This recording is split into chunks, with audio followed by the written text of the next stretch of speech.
흐르는 강물처럼 5장.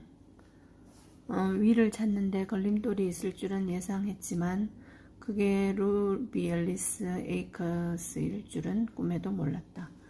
우리 농장에서 아랫길로 내려가면 나오는 세모골 솔밭에 빛바랜 갈색 농가 한 채가 있었다. 그 집 주인이 바로 루비 앨리스였다. 우리 집과 가장 가까이 사는 이웃이긴 했지만 그 노파는 항상 심술궂은 표정이었고 칙칙한 곱슬머리 위에는 늘 까만 스타킹 캡을 쓰고 다녔으며 온갖 따돌이 동물들을 데려다 키우기까지 했다. 어머니는 저렇게 괴상하게 사는 사람은 선한 기독교인의 관심을 받을 수 없다고 했다. 우리 식구들은 루비 앨리스의 집 앞을 매일같이 지나다니면서도 그 집에 들른 적도 다른 이웃들에게 하는 것처럼 그녀에게 파이를 건넨 적도 없었다. 루비 앨리스는 너덜너덜한 라탄 바구니가 달린 까만색 자전거를 비틀비틀 타면서 온 동네를 누비고 다녔다. 우리 어머니는 혹시나 시내에서 그 노파를 마주치더라도 절대 쳐다보지 말라고 우리 남매에게 신신당부했다. 루비 앨리스는 기이한 눈으로 사람들을 빤히 쳐다보고는 금방 빽 소리라도 지를 것처럼 입술을 벌리고서 아무 소리도 내지 않는 걸로 유명했다. 미친 여자긴 하지만 적어도 동네 사람들에게 해를 끼치지는 않으니 그냥 내버려둬도 괜찮다는 게 아이올라 주민들의 공통된 의견이었다.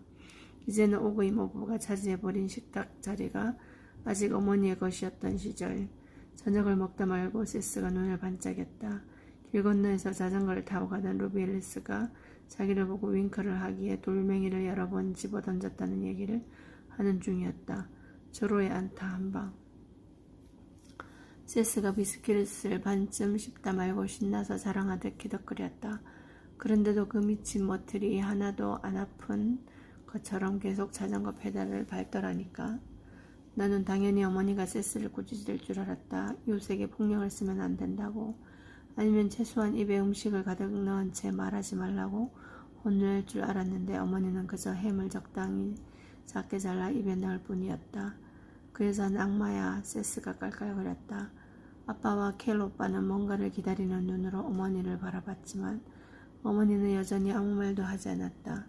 예기치 못한 자유를 얻은 세스의 입술은 곱비 풀린 망아지처럼 쉴 새 없이 말을 쏟아냈다. 살아있는 악마가 바로 저 솔밭에 살고 있다. 집안에서 악마, 사탄 그런 단어 금지라고 했지.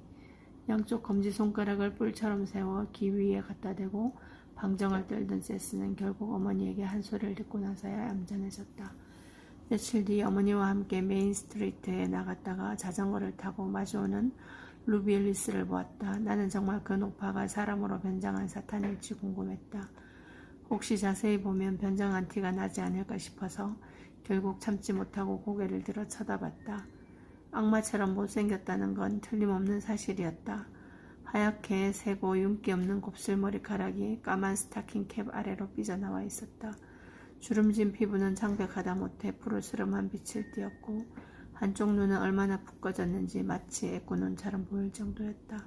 그 순간 푹 꺼진 눈 옆에 얼음처럼 파랗고 맵도록 툭 튀어나온 다른 눈동자가 내 눈과 마주쳤다. 노파는 지나가는 나를 내려다보며 얇은 입술을 벌렸지만 여전히 비걱거리는 자전거 소리와 바퀴에 밟혀 튀어오르는 자갈 소리 뿐이었다. 박쥐처럼 검고 뾰족한 귀가 달린 작고 덥수룩한 치와와 한 마리가 자전거의 라탄 바구니 안에서 오들오들 떨고 있었다. 너 방금 저 여자 쳐다본 거니? 걸음을 멈춘 어머니가 내 턱을 잡고 내 눈을 들여다보며 물었다. 아니에요, 어머니. 말은 이미 입술을 타고 밖으로 나왔는데 내가 왜 어머니에게 거짓말을 하고 있는지 나도 알 수 없었다. 미쳤구나, 미쳤어. 어머니는 내 턱을 잡고 있던 손으로 내 팔뚝을 끌어잡고서 계속해서 체프먼슬 슈퍼마켓을 향해 걸었다. 오수여 저희를 도우셔서. 루비 앨리스가 이미 메인 스트리트 모퉁이에서 길을 꺾어 사라진 지 한참 지났는데도 어머니는 마치 위험을 피하려는 사람처럼 성큼성큼 걸었다. 어머니의 속도를 따라가느라 나도 더 빨리 걸어야 했다. 궁금했다. 루비 앨리스 에이커스가 정말 미친 사람인지, 그렇다면 어째서 루비 앨리스가 아닌 우리에게 주님의 도움이 필요하다는 건지. 그날부터 난 몰래 루비 앨리스를 위해 기도하기 시작했다. 길에서 그 노파를 마주칠 때마다 마음속으로 짧고 은밀한 축복의 기도를 올렸다. 어머니의 명령을 거스르는 행동이었기에 최대한 빠르게 끝내야 했다. 주님, 루비 앨리스 에이커스를 도와주세요. 아멘. 이 정도면 간결하고 효율적인 기도명인 것 같았다. 광기, 사탄, 창백한 피부까지 루비 앨리스를 괴롭히는 모든 문제를 아우르면서 어머니가 눈치채기 전에 재빨리 하늘로 올려보낼 수 있을 만큼 짧은 문장이었다. 어머니는 우리 식구들이 더 많이 더 자주 기도하기를 바라는 사람이었다. 그런 어머니에게 내 기도를 숨긴다는 게 어딘가 이상했으나 어머니는 틀림없이 루비 앨리스를 구원받지 못할 사람으로 여기고 있었다. 내가 어째서 루비 앨리스를 주님의 은총을 받는 자로 돌려놓을 수 있다고 생각했는지 모르겠지만 어린 나는 진심으로 그리고 전심으로 그럴 수 있다고 믿었다. 심지어 우리 식구들의 장례식을 치렀던 날에도 비틀거리며 교회를 나섰는데 흐리멍텅한 눈에 나무 뒤에서 나를 노려보는 루비 앨리스의 모습이 들어왔던 바로 그날에도 내 마음이 슬픔으로 온통 얼룩진 그 순간에도 나는 속으로 기도했다. 주님, 루비 앨리스 에이커스를 도와주세요. 아멘. 그날 위트 목사님은 서둘러 두 아들을 보내 루비 앨리스를 교회 마당에서 쫓아냈다. 암흑 같은 날이었다. 그날의 모든 풍경이 뿌옇고 흐릿한데도 황급히 자전거에 올라타 페달을 밟던 루비 앨리스의 모습만큼은 또렷이 기억난다. 그의 가을 나는 벌써 17살이었고 루비 앨리스의 안녕을 기원하는 유치한 기도를 포기한 지도 이미 오랜 전이었다. 여전히 이웃으로 살고 있었지만 루비 앨리스의 생각이 나는 날은 좀처럼 없었다. 지난 여름 어느 날 우리 복숭아 너좀 앞을 지나가는 루비 앨리스를 본 이후로는 마주친 적도 없었다. 그날도 아니나 다를까 그 노파는 기이한 눈빛으로 나를 쳐다봤고 그 눈빛에 트라우트가 경계심을 드러내며 미친 듯이 지저댔다. 나는 트라우트를 진정시킨 뒤 천물 복숭아를 둘러보고 있던 손님들에게 사과했고 그날 이후 두 번 다시 그 노파를 떠올리지도 않았다.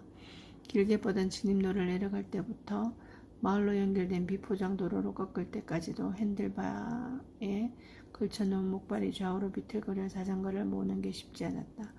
어쨌든 이른 새벽부터 윌슨 문을 찾으러 집을 나섰는데 그 새벽녘 어슴푸레한 빛 속에서 갑자기 루비 앨리스 에이커스가 나타났다. 까만 스타킹 캡도 자전거도 보이지 않았다. 헬스간 얼굴에서 고불고불한 흰머리가 필사적으로 몰아지는 것 같았다. 다리는 마치 낡은 가죽 부츠에 꽂아놓은 창백한 이쑤시개처럼 깡마른 모습이었다. 노파는 뼈만 남아 앙상한 무릎에서 떨어지는 칙칙한 모순인 원피스에 울 카디건을 걸치고 있었는데 하필이면 옷이 제 주변 소나무들과 비슷한 진녹색 계열이라 마치 두 동강난 몸통이 배경 속으로 사라지고 있는 것처럼 보였다. 루비 앨리스의 푹 꺼진 한쪽 눈이 나를 낯선 사람 보듯 쳐다보고 있었고 툭 튀어나온 다른 눈은 마치 어디에 있다 이제 오느냐고 너무 오래 기다리게 했다고 화를 내며 나를 비난하는 것 같았다. 그 노파를 피하려다가 하마터면 자전거에서 넘어질 뻔했다. 그런데도 루비 앨리스는 꼼짝하지 않고 눈을 부라리며 같은 자리에 서 있었다. 혹처럼 튀어나온 눈이 붕대 감긴 내 발목과 목발을 향했다. 노파는 고개를 가로저으며 혀를 끌끌 찼다. 내게는 자전거를 멈출 생각이 조금도 없었다. 어린 시절에 내가 걱정했던 루비 앨리스 에이커스는 어느새 모두에게 그렇듯 내게도 그저 배경 같은 존재가 되어버렸다.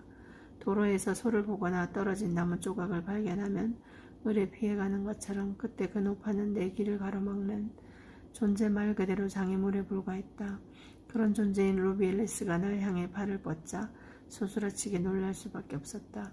나를 땅바닥으로 밀어뜨리기라도 하려는 걸까? 눈처럼 새하얀 손바닥에 다닥다닥 붙어있는 구부러진 손가락들을 잔뜩 벌려서 내 쪽으로 불쑥 내민 것이다. 나는 잠시 주춤했지만 곧 전속력으로 페달을 밟았다. 그제야 그녀의 자전거가 눈에 보였다. 길가 도랑 속 시든 데이지 사이에서 고물 수준의 까만색 자전거가 내뒹굴고 있었다. 이제와 생각해보면 그때 자전거를 멈추고 무슨 일이냐고 물어봤어야 했다.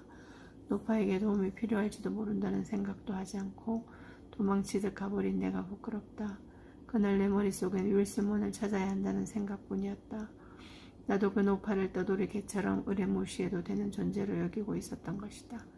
그녀가 다쳤을 수도 있다는 생각을 어떤 문제가 생겨서 쩔쩔매고 있을지도 모른다는 생각 자체를 하지 못했다. 물론 날 도와주려는 사람처럼 보이지도 않았다. 내 생각이 짧기도 했지만 사람에게 다가가는 그 노파의 방법도 서툴기 짝이 없었다. 시내로 나가보았지만 윌은 어디에도 없었다. 이제 막 잠에서 깨어난 아이올라는 쥐죽은 듯 고요했다. 마을 사람 5-6명이 일터로 카페로 걸어가고 있었다. 빗자루를 든 전 익은 아저씨가 가게 앞 인도를 쓸고 있었다. 자동차 2대와 우유트럭 1대가 메인 스트리트를 달렸다. 나를 발견한 윌이 문간이든 창가든 어디서든 나타나 빙그레 웃으며 손을 흔들어주길 마음속으로 간절히 바라며 시내를 2바퀴 돌았다. 사람들의 관심을 끌지 않으면서 돌아다니는 건 2바퀴가 한계였다. 덧내비 여인숙에서 목욕을 마치고 깨끗한 옷으로 갈아입은 윌의 모습이 어떨지 상상해보니 심장이 두근거렸다. 마을 어디에서도 그의 흔적을 찾지 못한 나는 여인숙 앞에 자전거를 멈춰 세우고 겨드랑이에 목발을 끼운 다음 크게 심호흡한 뒤 나무 계단을 절뚝절뚝 올라갔다. 현관문은 갈색 돌멩이로 받쳐져 열려 있었다. 커피 냄새, 베이컨 냄새, 남자 냄새가 풍기는 실내에 빼꼼 고개를 들이밀어 봤지만 나무 판자가 깔린 마룻바닥에 벤치가 나란히 놓여있는 기다란 머드룸에는 어수선하게 걸려있는 외투 5벌과 진흙범벅 부츠들 뿐이었다. 무슨 핑계를 대고 안으로 들어가야 좋을지 생각하느라 머릿속이 바빠졌다. 아저씨 한 사람이 성큼성큼 머드룸으로 들어와 벤치에 앉았다. 아빠 나이쯤으로 보이지만 아빠보다 키가 더 컸고 힘도 더 세 보이고 수염도 덥수룩했다. 벤치에 앉은 남자는 손을 뻗어 자기 신발을 끌어오더니 그 안에 오른발을 끼워 넣고서 나지막이 휘파람을 불며 신발끈을 묶었다. 왼쪽 신발을 향해 손을 뻗을 때 그의 눈길이 내가 서 있는 문간에 닿았고 남자가 섬뜩하게 쉬고 섰다. 입꼬리가 올라가자 콧수염이 옆으로 길게 늘어졌다. 남자는 옥수수 알갱이 같은 아랫니와 윗니 사이로 길고 높게 휘파람을 불면서 나를 위아래로 쳐다보고는 혼자 킬킬거렸다. 오, 이게 누구실까? 해마다 가을이 되면 덧내비 여인숙은 일꾼들로 바글거렸다. 건초작업이나 추수와 같은 밭일을 찾아온 일꾼들도 있었고 첫눈이 내리기 전에 솥대를 고지대의 목초지에서 골짜기로 몰고 내려오는 일거리를 찾아온 소몰이들도 있었다. 사람들이 찾아오는 건 고마운 일이고 반길만한 일이기도 했지만 해마다 꼭 문제를 일으키는 사람이 있었다. 누런 이를 드러내 보이는 웃음과 이글거리는 눈빛을 보니 이 사람도 분명 심상치 않았다. 이 남자를 보고 있으니 어서 빨리 겨울이 오면 좋겠다는 생각이 들었다. 나는 목발을 그러진 손에 힘을 주면서 잠시 머뭇거렸다. 안에서 접시들이 달그락거리는 소리가 들리는 걸로 보아 덧내 부부가 부엌에서 아침 식사를 치우고 있는 것 같았다. 덧내 아저씨네 점심 준비 도와드리러 왔어요. 놀랍도록 차분하게 거짓말이 나왔다. 저 뒤에 있습니다, 아가씨. 남자의 대답도 차분했다. 나는 다시 한번 숨을 깊이 들어 마신 뒤 목발을 짚으며 문지방을 넘어 기다란 방으로 걸어갔다. 머드룸을 지날 때 뒤통수에 꽂히는 남자의 시선이 느껴졌다. 꼴을 보아하니 썩 도움이 될 것 같지는 않은데 그는 붕대 감긴 내 발목을 향해 까딱 고갯짓을 하며 능글맞게 웃었다. 제가 알아서 할게요. 금단의 장소에 발을 들여놓은 데다가 거짓말까지 술술 나오자 용기가 생긴 나는 대담하게 대꾸했다. 안에 들어가면 더 많은 사내들과 마주칠 줄 알았는데 다행히 사내들은 세탁장으로 새벽 일터로 이미 여인숙을 나서고 없었다. 어둡고 습한 거실에는 낡아 빠진 가죽 소파 2개가 놓여 있었고 까맣고 뚱뚱한 장작난로 주변에 여러 개의 원목 의자가 아무렇게나 널려 있었다. 테두리가 살짝 벌어진 둥근 놋쇠 그릇이 벽난로 옆에 놓여 있었고 그 앞에 검은색 손글씨로 타구를 사용해 주세요라고 적힌 판자가 세워져 있었다. 6개의 뿔이 달린 엘크 박제가 높은 벽에서 검고 멍한 눈으로 거실을 내려다보고 있었다. 나는 계속해서 접시 소리가 나는 곳으로 걸었다. 가볍게 콧노래를 흥얼거리며 빨간 체크무늬 행주로 마지막 접시의 물기를 닦아내는 덧내 부인이 보였다. 칙칙한 거실과 다르게 부엌벽은 희고 깨끗했다.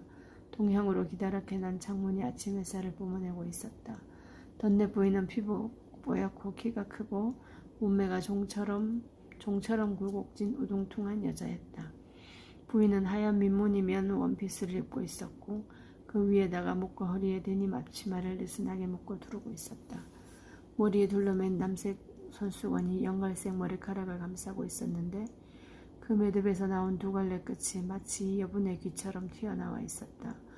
내가 부엌 문간에 서 있는 것도 눈치채지 못한 채 깊은 생각에 잠겨 계속 콧노래를 흥얼거리기에 부인을 향해 인기척을 냈다. 어머나 우리 토리아닌이 온 줄도 몰랐구나. 덧내 부인은 가슴을 한번 쓸어내리고는 작은 갈색 눈으로 둥글게 아치를 그리며 따뜻한 미소로 나를 반겨주었다. 목발을 짚고 서 있는 날 보고 또 한 번 깜짝 놀란 부인은 서둘러 행주를 내려놓고 다가와 의자를 빼주었다. 이게 무슨 일이니? 자 어서 앉으렴 아가. 어머니가 돌아가신 뒤로는 오며 가며 마주친 게 다여서 덧내 부인이 얼마나 다정한 사람인지 그동안 잊고 있었다.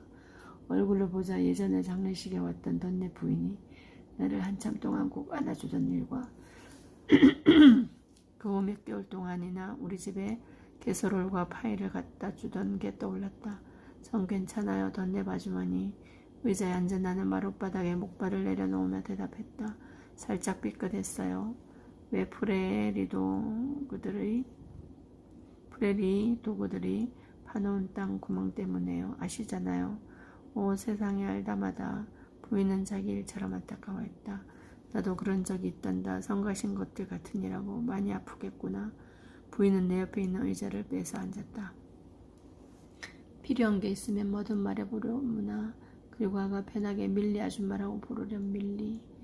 민숙에 들어가자마자 물 흐르듯 거짓말이 나왔으니 이번에도 그럴듯한 용건을 둘러댈 수 있을 줄 알고 무작정 입술을 뗐다. 그러나 아무 말도 나오지 않았다. 그저 외투에 달린 나무 단추를 만지작거릴 뿐이었다. 밀리 아주머니는 내 쪽으로 조금 더 가까이 몸을 숙이고서 눈썹을 지켜 올렸다. 더 이상 꾸며낼 거짓말도 없는 데다가 밀리 아주머니의 따뜻함에 지나치게 위안을 받은 나머지 나는 어리석게도 속내를 털어놓고 말았다. 혹시 여기에 윌슨 문이라는 남자애가 있는지 궁금해서요. 나는 수줍은 목소리로 말했고 처음 뱉어보는 그의 이름에 마음이 철렁 내려앉았다. 순식간에 변하는 아주머니의 표정을 보니 아차 싶었다. 그 인전 남자의 말이니? 아주머니가 어디서 지독한 냄새라도 난다는 것처럼 얼굴을 찡그렸다. 토리 대체 무엇 때문에 그 더러운 인전을 찾는 거야? 할 말을 잃었다. 나는 살면서 인디언을 본 적이 없었다. 인디언에 대해 아는 건 학교에서 배운 내용이 전부였다. 학교에서는 우리 할아버지 세대가 살던 시절 백인들이 서부를 문명화하려고 할 때 인디언들이 폭력을 휘둘렀다고 했고 이들이 더 이상 문제를 일으키지 않도록 오래전에 정부가 다른 곳으로 이주시켰다고 가르쳤다. 지난밤 아빠와 세스가 윌 들어 멕시코인이라고 했던 게 생각났다. 윌이 인디언이라는 걸 알면 더 경멸하고 멸시하게 변했다. 윌이 인디언이라는 밀리 아주머니의 말이 사실일 리 없었다. 내 대답을 기다리는 밀리 아주머니의 표정은 어느덧 혐오와 의심으로 가득 차 있었다. 제가 아니 그러니까 나는 더듬더듬 말을 이었다. 저희 아빠가 어디서 들으셨대요. 윌슨문이라는 사내가 일자리를 찾고 있다고. 앞으로 1, 2주 동안 저희 과수원에 할 일이 많아서요. 그러니까 제가 그 일을 아는 건 아니고요. 가서 찾아보라고 이름만 전해 들었어요. 밀리 아주머니는 그제야 안심하는 눈치였다. 아줌마 말을 잘 들으렴. 아버지도 그런 남자애는 안 갖다 쓰시는 게 나을 거야. 그럼 그렇고 말고 걔가 과수원 근처만 가도 분명 트로트도 나서서 어신도 못하게 할 게다. 아주머니는 걔도 용납하지 않을 만큼 가치없는 인간이라고 위를 모욕한 뒤 자신의 표현이 만족스럽다는 듯 방긋 웃었다. 피부색이 불그릇음 하기에 우리도 어쩌냐게 곧장 내쫓아버렸다니까. 나는 속마음을 들키지 않으려고 했었지만 깜짝 놀란 걸 숨길 수 없었다. 인전을 받기 시작하면 쑥바퀴들이 잔뜩 고를 거야. 전염병이 퍼지는 건 말할 것도 없고. 아주머니는 쥐떼가 침이 뱉다는 얘기라도 하는 것처럼 몸서리를 쳤다. 아무렴 앞밖에 전해드리려무나 일꾼이 필요하다는 벽보에 얼마든지 붙여드릴 수 있다만 그 애는 아니라고. 어쨌든 지금쯤이면 마을에서 못해도 수킬로미터는 갔을 거야. 그렇고 말고. 아주머니는 우리가 같은 편이라는 듯 내 다리를 쓰다듬었다. 아무렴 그래야지. 안 그러니? 아주머니의 손길에 구역질이 났다. 윌슨문 얘기에 내가 평정심을 잃어버린 바로 그 찰나에 다행히 아주머니의 남편이 부엌에 들어왔다. 던냄 아저씨는 푸르스름한 옥수수를 품에 넘치도록 하나로 안고 있었다. 밀리 아주머니가 벌떡 일어나 아저씨를 거들었다. 토리 왔구나. 잘 잤니? 아저씨는 매일 보는 사람에게 인사하다 편안하게 날 맞이했다. 밀리 아주머니는 내가 윌 얘기를 꺼내기라도 할까봐 입도 뻥긋하기 전에 끼어들었다. 네시 씨가 과수원에 막바지 수확을 거둘 일손을 잡고 있대요. 숙박객들에게 알리겠다고 토리에게 일러주던 참이었어요. 아주머니는 날 보며 살짝 윙크했다. 기꺼이 해드려야지. 아저씨는 옥수수에서 가장 바깥쪽에 있는 긴 껍질과 그 아래 보드라운 흰 수염을 벗겨내며 대답했다. 몸집이 크고 힘이 센 아저씨가 옥수수 껍질을 시원하게 잡아당길 때마다 팔뚝에 있는 힘줄이 불룩해졌다. 안 그래도 곧 건초 작업이 끝나는 사람들이 몇 명 있단다. 일거리를 더 찾고 있는 사람이 있을 게야. 난 아저씨에게 감사하고 인사한 뒤 복숭아 수확, 내 발목, 신선한 가을 날씨에 대해 얼마간 담소를 나누었다. 적당히 예의를 차리자마자 목발을 챙겨들고서 그만 가보겠다고 인사한 뒤 절뚝거리며 여인 속을 빠져나갔다. 내가 거짓말을 잔뜩 늘어놓았다는 사실과 던넷 부부가 위를 문전박대했다는 사실이 발목 부상보다 더 큰 문제였다. 겁이 났다. 윌이 정말로 인디언 핏줄이라면 누구도 그를 받아주지 않을 터였다. 아침 햇살이 내리쬐는 포치로 나오자 새벽에 껴입고 나온 외투 때문에 숨통이 막혔다. 포치 난간에다 목발을 내전짓듯 세워놓고서 공항에 빠지기 직전에 단추를 풀었다. 몸을 이리저리 베베꼬아 대며 벗은 외투를 곧장 바닥에 떨어뜨렸다. 그래도 숨이 찼고 땀이 줄줄 비오듯 흘렀다. 윌의 혈통보다 훨씬 더 걱정스러운 건 아무래도 그가 이미 마을을 떠나고 없다는 것 같다는 사실이었다. 던넵 여인 속에서 쫓겨나고 우리 가족에게 멸시와 위협을 받은 윌이 아이올라에 남고 싶어 할 이유는 도무지 없을 것 같았다. 그런 곳에 윌을 붙잡아 두기에 나라는 여자는 너무나 평범했다.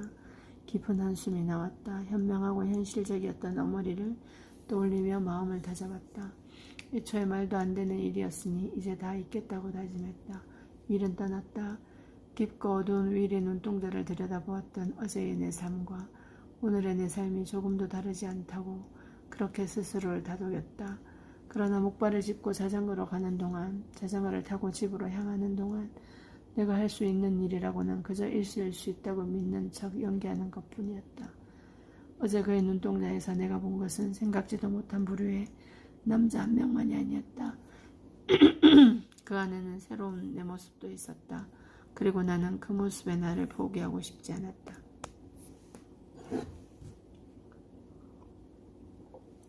6장. 다음날 아침 눈을 떴을 때 지난 이틀간의 일들이 떠올라 너무나 혼란스러웠다. 몸이라도 바쁘면 좀 나을까 싶었다. 여전히 부어오른 발목을 보면서 이 정도 나았으면 충분히 일할 수 있겠다고 스스로를 재건했다. 아침밥을 준비하러 절뚝절뚝 부엌으로 가는 길에 목발을 먼저 돌려주려고 오그 이모부의 방에 들렀다. 닫혀있는 이모부의 방문 옆에 목발을 세워두는데 새삼 이런 생각이 들었다. 전쟁으로 다리 하나를 잃고 계저로 다른 발마저 잃은 오그 이모부, 한때는 누구보다 민첩했던 몸으로 살았던 이 사람이 이제는 휠체어에 갇혀 산다는 건 어떤 기분일까? 전쟁에서 돌아온 그날 이후 이모부는 슬픔이라는 어린 양을 숨기기 위해 분노라는 사자를 앞세워 살고 있었다. 어머니가 비부 이모에게 그만 울고 주님의 뜻을 받아들이라고 아무리 달래도 이모는 불구가 된 자신의 전사를 향한 불평분만을 늘어놓기 바빴다. 이모가 그토록 갑작스럽게 죽었을 때 이모부는 의외로 슬퍼하지 않았고 나는 그런 이모부가 원망스러웠다. 그러나 어찌 보면 이모가 세상에서 사라짐으로써 이모부는 돌아갈 수 없는 이전 삶의 잔존물 하나를 지울 수 있었던 게 아닌가 싶다. 나는 목발 생활을 채 이틀도 견디지 못했는데 한때 둘째가라면 서러워할 모험가였던 이모부가 전쟁 때문에 불구가 되어버린 자신의 현실을 어떻게 견딜 수 있었을까? 목발을 벽에 세워두고서 응접실에 있는 접이식 확장형 책상을 향해 기다시피 다가갔다. 서랍 안에는 어머니가 쓰던 편지지가 들어있었다. 옅은 자주색 민자 편지지. 편지지 더미는 어머니가 살아계시던 동안에는 손대면 안 되는 물건이었고 돌아가신 뒤로는 누구의 손길도 닿지 않는 물건이 되어 여전히 가지런했다. 편지지 뭉치에서 맨 윗장을 떼어내는데 어머니가 나타나 허공에 손바닥을 가르며 나를 꾸짖으면 좋겠다는 생각이 들었다. 은색 필통을 열고 여전히 뾰족하게 잘 깎여있는 연필을 하나 꺼내 고맙습니다라고 꾹꾹 눌러 예쁘게 편지를 썼다. 그리고 그 편지지를 반으로 접어 이모부의 방문 앞에 두었다. 물론 답장을 바라는 마음은 조금도 없었다. 그 후 며칠간은 할 일이 많아 아주 바빴다. 7월부터 잘 익은 복숭아를 따다 팔고 있긴 했지만 과일을 설탕처럼 달게 만드는 마법은 콜로라도 서쪽 경사지의 큰 일교차, 그러니까 낮에는 뜨겁고 밤엔 추운 조가을 날씨였다. 우리 과수원의 단골 손님들이 가장 기대하는 것도 바로 귀하디 귀한 끝물 복숭아였다. 다 된 농사를 망치는 건 한순간이라는 사실을 너무나 잘 알고 있던 아빠는 가을만 되면 자다가도 몇 번씩 일어나 온도계를 확인했다. 아무리 상품성이 좋은 만생종 복숭아라도 기온이 2도만 떨어지면 곤죽이 되어버려 결국 쓰레기통이나 돼지밥통에 처박히는 신세가 되기 때문이다. 이맘때 우리 과수원의 가장 중요한 목표는 복숭아의 신선도를 유지할 수 있도록 가능한 한 늦게, 그러나 찻설이 전에는 모두 끝낼 만큼 충분히 빠르게 수확하는 것이었다. 그의 가을 마지막 수확은 평년보다 최소 2주 늦출터였으니 아직까지는 운이 꽤 좋았지만 아빠는 행운을 믿는 사람이 아니었다. 아빠가 긴장하고 있다는 게 눈으로 보일 정도였다. 세스가 로드스터에 시동을 걸며 소란을 피운 날 아침에 기온이 1도 떨어졌고 내가 조용히 오그 이모부의 목발을 돌려준 날 아침에 0.5도 더 떨어지자 아빠는 수확을 최대한 서두르라고 우리를 재촉했다. 발목이 아프거나 말거나 할 일이 생겨 기뻤다. 나는 일평생 복숭아를 따며 살았다. 복숭아 수확은 내게 숨쉬는 것만큼이나 자연스러운 일이었다. 스치듯 손만 갖다 대보아도 아니 냄새만 맡아봐도 복숭아가 완벽하게 익었는지 아직 덜 익었는지 감별할 수 있었다. 한 손으로 복숭아를 살짝 받치고 다른 손으로 꼭지를 비틀어야 과육이 상하지 않게 복숭아를 딸 수 있는 것도 잘 알고 있었다. 똑같이 장밋빛으로 익은 열매를 보고도 시장에 내다 팔 복숭아와 배달을 보낼 복숭아, 그냥 내 입으로 넣어도 되는 복숭아를 정확히 구분할 줄 알았다. 이런 것들을 몰랐던 때가 언제였는지 기억도 나지 않는다. 사과나 배와는 달리 복숭아는 사나흘 사이에 품질이 결정될 만큼 수확 시기가 생명이다. 내시 복숭아가 유명한 건 크고 달콤해서만이 아니었다. 3대에 걸쳐 내려온 복숭아 재배 기술을 보유한 우리 과수는 틀림없이 정확한 시기에 복숭아를 수확하는 것으로도 명성이 자자했다. 바나나처럼 길쭉한 황금빛 이파리가 얼굴과 어깨를 간지렸다. 나는 왼팔에 바구니를 걸고 오른손을 뻗어 가지에 매달린 복숭아를 하나씩 비틀었다면서 이따금 코로 가져가 달콤한 향기를 들이마셨다. 역시 아빠는 틀림없이 정확했다. 마지막 남은 복숭아들 모두 예외 없이 수확하기 안성맞춤이었다.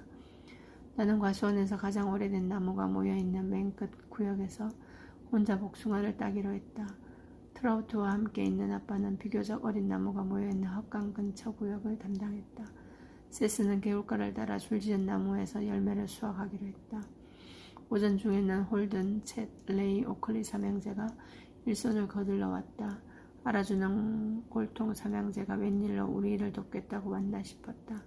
그럼 그렇지 아니나 다를까 나중에 알고 보니 이날 삼형제의 일손을 빌리는 대신 2주 뒤에 아빠와 세스가 오클린의 소모리를 돕기로 양쪽 아빠들끼리 약속한 것이었다.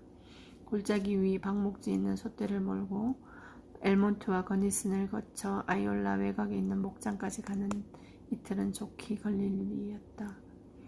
오클리 형제의 성격을 잘 알고 있었던 아빠는 오클리 아저씨에게 복숭아를 수확하는 동안 삼형제가 말썽을 부린다거나 과일을 멍들게 하면 거래는 없었던 일이 될 거라고 일러두었다.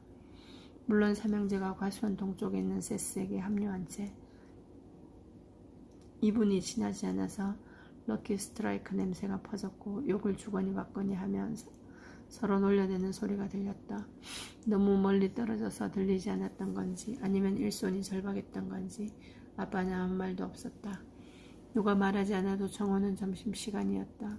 12시가 되면 다들 수확하던 손을 멈추고 밥을 먹으러 부엌으로 향했다. 비스듬했던 태양이 청금석처럼 파란 하늘의 정중앙에 가까워지자 나는 복숭아로 가득 찬 바구니들을 한데 모은 뒤 아빠가 수월하게 트럭에 실을 수 있도록 과수원 길가에 줄지어 놓았다. 절뚝거리며 지나가는 날 보며 세스와 삼형제가 낮은 소리로 킬크거렸지만 무시하고 집으로 향했다. 집 앞에 가니 마당에 낯선 남자와 얘기 중인 아빠가 보였다. 죽은 개가 박힌 앳된 얼굴의 남자는 아빠보다 머리 하나쯤 더 컸지만 몸집은 절반밖에 안 되었다. 챙이 넓은 밀짚 모자에 얼룩덜룩한 데님 작업복 차림이었고 바지 뒷주머니에는 달아빠진 목장갑이 삐죽 나와 있었다. 남자는 반갑게 꼬리치는 트로트를 못 본 모양이었다. 나와 눈이 마주친 아빠가 가까이 와보려며 손짓하자 얼굴이 말처럼 긴 그 남자는 나를 쳐다봤다. 덧내면서 보냈다는구나. 아빠가 별다른 소개 없이 그 남자를 가리키며 내게 말했다. 가슴이 철렁 내려앉았다. 잔뜩 늘어놓은 거짓말이 이제 여기까지 뻗어 있었다. 금단의 구역과도 같은 여인 숙에 무슨 이유로 다녀왔는지, 아빠가 일손을 찾고 있다는 거짓말은 도대체 왜 하고 왔는지, 그 이유를 설명하여 또 다른 거짓말을 찾아 서두르러 머리를 굴리고 있는데 입술을 대기도 전에 아빠가 말을 이었다. 고맙기도 하군. 일손이 늘었어. 아빠가 남자를 보며 고개를 살짝 끄덕이자 남자도 고개를 끄덕였고 그것으로 계약이 성사되었다. 일당이 넉넉지 않으니 점심이라도 잘 내어주려무나. 네, 그럴게요.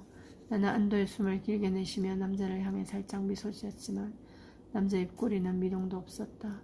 남자들이 점심을 먹으러 부엌으로 몰려들자 그들의 채취도 따라 들어왔다. 오븐에서 비스킷을 꺼내는 순간에도 개글된 물이 한가운데 구워진 닭고기와 감자를 내려놓는 순간에도 땀냄새, 담배냄새, 복숭아 과즙 냄새, 과일 햇살 냄새가 뒤섞여 음식 냄새를 밀어내고 코를 톡 쏘았다. 오이모부가 휠체어를 끌며 셀쭉하게 들어와 자리에 앉자 부엌에는 위스키와 씹는 담배 냄새까지 더해졌다. 남자들이 식사를 시작한 뒤에도 나는 가스레인지 앞에서 바삐 움직였다. 식탁을 등지고 선채로 고기에서 나온 기름을 프라이팬에 붓고 잘 섞어가며 저녁에 먹을 그레이비를 만들고 있었다. 그때 말처럼 생긴 사내의 이름이 포레스터 데이비스라며 식탁의 남자들에게 소개하는 아빠의 목소리가 들렸다. 오그이모부가 무오라 불퉁거렸고 남자애들은 인사를 하자마자 역시나 추잡한 얘기와 욕짓거리를 쏟아냈다. 모두가 충분히 배를 채운 것 같은 그 순간까지도 내가 식탁에 엉덩이를 붙인 적이 없다는 걸 눈치챈 사람은 없어 보였지만 내게는 오히려 그 편이 나았다. 그레이비 팬에 밀가루를 조금 더 붓고 살살 저어가며 식탁에서 오가는 얘기에 최대한 신경을 끌 참이었는데 내내 조용하던 데이비스가 느닷없이 목을 가다듬었다. 놀랄 만큼 낮은 목소리였다. 제가 여인 숙에서 인전놈이랑 한 방을 썼다는 거 아닙니까? 다들 그놈 얘기 들으셨나요? 몸이 얼어붙었다. 내 등 줄기에 참결이 흘렀고 풍기를 쥔 소나기에는 바짝 힘이 들어갔다. 나는 숨소리도 내지 않고 가만히 귀를 기울였다. 야, 네가 취업했다던 그 더러운 새끼 아니야? 오클리 형제 중 하나가 저렁저렁한 목소리로 세스를 불렀다. 목소리가 심술궂고 불쾌한 것이 아무래도 홀든인 것 같았다. 그놈 덧랩에서 쫓겨났다고 하던데. 세스가 대답했다. 세스가 그걸 어떻게 알고 있는지, 누구에게 왜 물어본 건지 궁금했다. 아, 그랬죠. 이번엔 데이비스였다. 세탁장을 더럽히기 전까지는 거기 있었어요. 쥐새끼처럼 숨어들어서는. 데이비스는 음식을 씹어 삼켰다. 빨랫줄에 널려있는 빨래를 훔치다가 주인한테 걸렸거든요. 하나람 챙겨 그 길로 톡겼대요. 내가 펜을 눈앞에 두고도 깜빡한 나머지 그레이비가 몽글몽글 끌어넘쳤다. 이리저리 튀어오르는 끈적끈적한 갈색 액체가 엄지손가락에 떨어졌다. 화들짝 놀라 뒷걸음질하다가 프라이팬을 놓쳤고 순간 프라이팬이 들거덕 뒤집히는 바람에 진득하게 타버린 고갯기름이 가스레인지 위에 쏟아지고 말았다. 등 뒤에 사내들이 이내 조용해졌다. 다들 나를 쳐다보고 있었을 텐데 윌슨 얘기에 얼굴이 너무 시뻘개진 나머지 차마 뒤를 돌아볼 수 없었다. 미안해요. 서둘러 싱크대를 열고 행주를 꺼냈다. 제가 손에서 뭘 잘 놓쳐서 얼룩을 닦으며 억지로 웃는 척을 했다. 사내들의 대화가 다시 이어졌다. 그 뒤로는 누가 무슨 말을 했는지 자세히 기억나지 않지만 누군가는 윌슨문이 남부 어디 보호구역 근처 감옥에서 탈출한 거라고 했고 누군가는 인디언 기숙학교에서 도망쳐 나온 거라고 했다. 또 누군가는 그가 동네를 옮기며 한탕씩 하고 가는 도둑놈이라고 했다. 남자들은 윌의 줄진 물감, 목화신을 입에 올리며 질라진 농담을 주고받았고 불경한 미개인 프레리 도구 같은 쥐새끼라며 욕했다.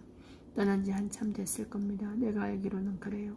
다시 데이비스의 목소리였다. 아무 그래야지. 오구 이모부가 불퉁거리며 대꾸했다.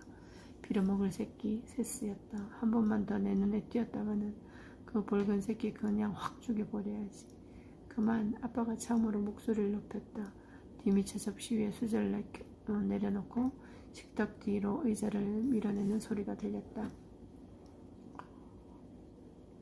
자, 어서 가서 마저 따졌구나. 남자들은 잔혹한 단어들과 코를 찌르는 냄새를 챙겨 들어올 때만큼이나 소란스럽게 부엌을 떠났고 식탁에는 빵 부스러기, 빈 접시, 독수리 먹이로 줘도 될 만큼 깨끗하게 발라먹은 닭뼈가 널브러져 있었다. 식탁을 치우고 접시를 거두는데 손이 덜덜 떨렸다. 윌이 도망자나 도둑일 가능성은 고사하고 윌이 정말로 인디언일지 만약 그게 사실이라면 뭐가 어떻게 되는 건지 도무지 머리가 돌아가질 않았다. 그를 둘러싼 잔혹한 소문은 물론 다 거짓 같았다.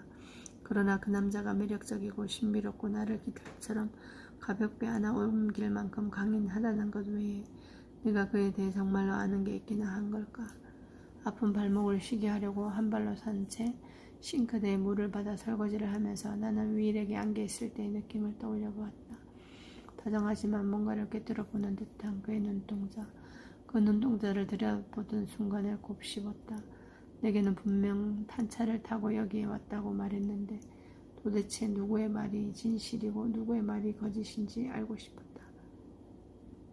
그러나 윌이 아이올라를 떠난 지 한참 됐을 거라던 남자들의 말만큼은 사실이라고 생각했다. 접시에 물기를 닦아 찬장에 차곡차곡 넣은 뒤 오후 작업을 하기 위해 내가 맡은 구역으로 돌아갔다. 우리 농장 위편 매바는 땅에는 담록색 세이지 덤불과 불그스름한 덤불 참나무, 텁수룩한 잣나무가 군데군데 깔려 있었다. 가히 장엄하다고 할 만한 비탈이는 드문드문 심긴 포플러나무에 노란 이파리가 작은 행사라도 열린 듯 나풀나풀 흔들리고 있었다. 그 사이 유독 우뚝하게 솟은 폰데로사 소나무 몇 그루가 짙은색 이파리로 널찍한 차양을 만들었다. 하늘 위 태양은 여름이 다가간 줄도 모르는 듯 강하게 내리쬐고 있었다. 내 마음을 가장 편안하게 해주는 공간이자 내 모든 감각을 예민하게 깨워주는 공간인 과수원 그늘에 가만히 서 있노라니 그게 다행이든 불행이든 왠지 윌이 멀리 가지 않았을 거라는 직감이 들었다. 무엇 때문에 그런 직감이 들었는지는 모르겠다. 그러나 팔을 뻗어 향긋한 냄새를 들어 마시고 부드럽게 잘 익은 복숭아를 가지에서 하나씩 비틀어 딸 때마다 꼭 윌이 나를 지켜보는 것만 같았다. 나중에 알았다. 정말로 윌이 몰래 보고 있었다는 걸. 그날 한낮의 햇살이 황급빛 잎사귀에 반사되어 반짝이고 내 살갗에다 노랗게 빛났다고. 내가 큼직한 복숭아를 깨물었을 때 팔뚝을 타고 과즙이 줄줄 흘렀고 팔꿈치에 맺혀 있다가 뚝뚝 떨어졌다고. 과즙이 묻어 반짝반짝 빛나는 내 입술이 마치 자신의 입술을 부르는 것 같았다고. 나중에 윌이 말해주었다. 그때였다고.